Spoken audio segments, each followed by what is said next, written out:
Well, if you look at the earnings season so far, in the US, I think 74% have delivered better than expected, but of course at lower numbers than in 2018 because there was this boost of the tax reform. So we go for 6% earnings growth, so it's not an earnings recession, there is still growth, and we think on average companies would deliver. If you look at the financial conditions, I think especially in December they've been very tight, but since then all the discussion about the Fed, also other instruments used, I think they have come down. And we are now somehow back to an environment where financial conditions look attractive. Maybe it was a bit too fast already, I would say. But Christian, you're looking for a Goldilocks scenario in what is a slowing economy, a slowing global economy. We keep hearing that we're late cycle. We keep hearing that we've had peak earnings already. And my worry is looking at companies such as Google in the last 24 hours, or Alphabet, Amazon last week as well, and indeed from Apple as well, even some of the stars of the market that have driven us higher.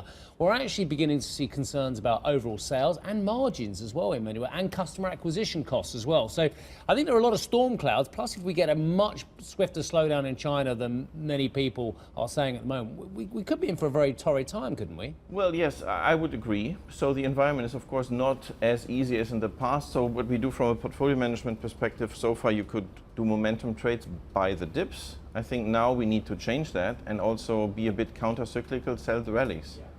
Because, yes, I do not agree, by the way, with earnings peak. I think earnings growth was peaking, right? There's still earnings are moving up.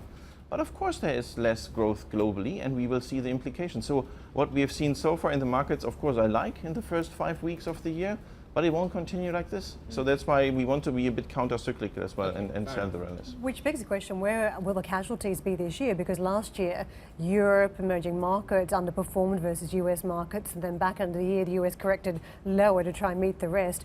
So if we're all moving higher at the start of this year, who starts to just wobble or fall away as we progress throughout the year? Yeah, we have not changed our regional allocation, so we think still the US would do quite well, and I think emerging markets where we don't forecast a much stronger dollar, which we did for 18, but we have changed it to for 19, I think they do quite well.